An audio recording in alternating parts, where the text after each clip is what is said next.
with two legends in the industry. Scott Hess, everybody's known him as Hercules and Barefoot Sport, Barefoot Racer, and then Steve Hess has always been the Nightmare monster truck. These two guys are brothers. They lived about 30 miles apart, but everybody thought you was brothers.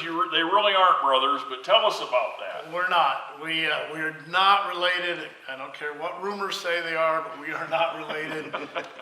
In fact, it was a hate-love relationship because Scott had a four-wheel drive shop. My RV business was slowing down. We ended up getting in the four-wheel drive business ourselves, and we were competitors. Scott would sell a 4-inch lift kit for $199. I know that's unheard of in today's world, but I would try to undercut him and sell it for $189. So we kind of had a hate relationship. I didn't know Scott, he didn't know me, but then we both ended up going to Gravel-Rama. I think it was probably the first time we really had a face-to-face meeting. So then that friendship started to blossom from there, from hatred to one of my best friends. So. We were so much alike. We both had just beautiful, beautiful trucks. We both, as that industry changed, though, we just both were two of the top looking trucks in the country. And I think that we've had that bond, and we thought we knew each other, but we didn't know each other. And once we did, we just became great friends, and our careers went together through many years. And Steve, came up and shared our shop, and some great times sharing shop. And yeah, tell us a little bit about that, because that's an interesting story. It is a story, And I want to back up a little bit because I had envied Scott a lot. Scott won in Fort Wayne. They always had the World of Wheels car show.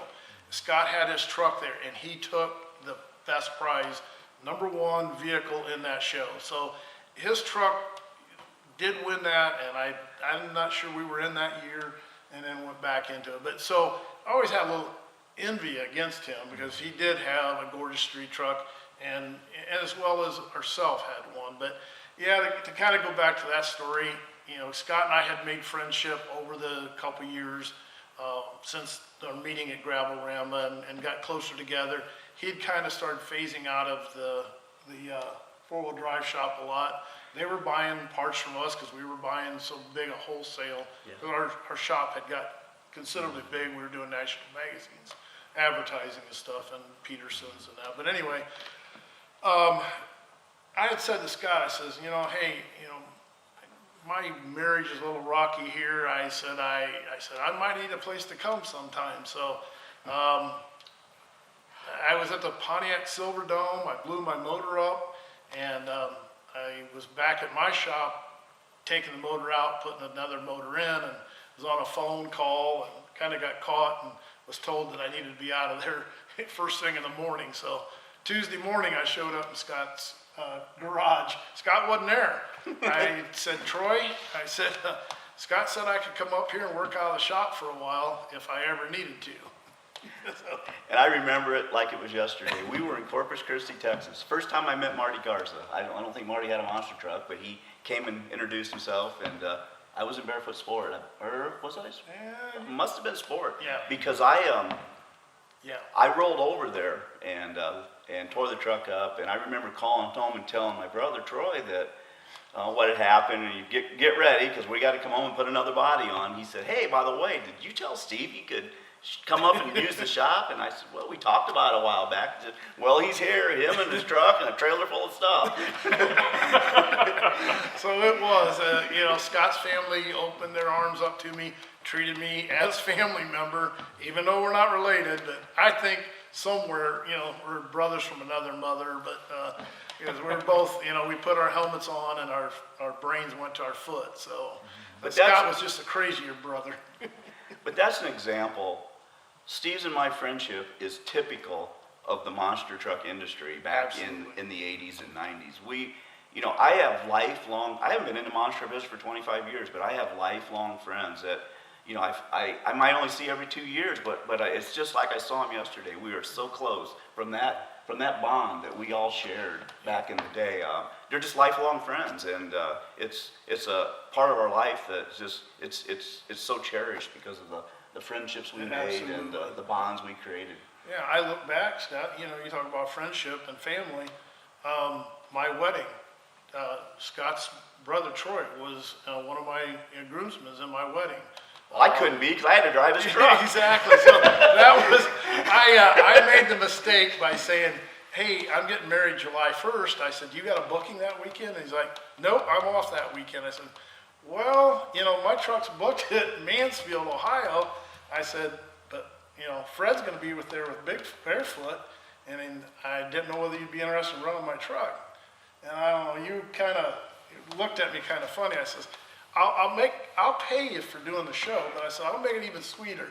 You take my truck and you beat Fred, I'll give you an extra $500. So. And we did it. And Aaron Polburn, the promoter, called him up and said, well, Steve, now we know it's not the truck. Exactly. I got to the shop, got home from my honeymoon, and Troy met me at the door. He says, I don't think you want to go in there. I'm like, why? He says, well, remember your truck before the wedding? Well, when you go in and look at it now, it's not going to be the same because there's not a straight fender on it. But he beat Fred, so you owe him $500. That darn truck had more lights and bells and whistles. I didn't know what half of that junk did. I just held it to the floor, and we broke ladder bars, we broke springs. We bulldozed it in the trailer and took it home. But we won. Yeah, he did. He won, and yeah. So, but them were the things. But going back to what Scott said, this industry back then, we were all family. It didn't matter if you broke down. You know, you came to my shop, just like my rear end coming out of the race truck. I went to Jerry's, and you know, we got it in there. Scott's brother Troy was always there. If his truck didn't need worked on, he would work on mine. He'd work on Jeff. He was always there for us. My son Kurt Gilbert was there and helped me. You know, Brian Kahn. You know, if Scott was broke, our crew guys went over there. If we were broke, so one thing I can say about the Thunder National guys, if there was any human way possible, we never missed a round. You know, if transmission went out, there was 6 guys underneath that truck. We were in the truck putting our helmets on. Yeah, it was remarkable. It really was. I can remember I did a show in Memphis, Tennessee, a benefit for Boys and Girls Club. And that was Thursday night. I had to be in Rochester, New York with you guys on Friday. And we started with an ice storm in Nashville, Tennessee, where we run the guardrails with the side of the semi to get off till the road got a little bit of salt on it. And then Brian and I headed to Rochester, New York. We drove nonstop. We got to about Asheville, about Jerry Richmond's exit. We were pushing 6 inches of snow on the ground, on the road, in the passing lane, running 70 mile an hour. I pulled into that show. Every one of them guys, just like we talked about as family, they were there. We got it out of the truck. And again, like you talked about running the truck, Thunderstruck the first time, the adrenaline was going so hard, I went out and won that night, you know. Right. But, you know, it was thankful for the other guys because I would have never made the race. And the promoter had said, if he doesn't make it for parade lap, he's done. I'm not going to hire him anymore. And but we were competitors at the racetrack. Yeah. No, we wanted to beat each other absolutely the worst way possible. But as soon as that guy needed help, we were there to help. Anybody. Yeah, I want to win it fair and square. I didn't want to win it in the pits, and neither did anybody else. I've seen this guy at Gravel-Rama with his four-wheeler start in front of his semi-truck and drive it out the back end, land it, and go up a hill that was off limits. You weren't supposed to even be on it with his four-wheeler. It rolled back 3 times. He said, I'm going to make it to the top. 4th time, Scott made it to the top. That's how determined when you're racing where your brain goes. But Scott's has some great stories too with, you know, some of the racing he did. We raced like in a villa.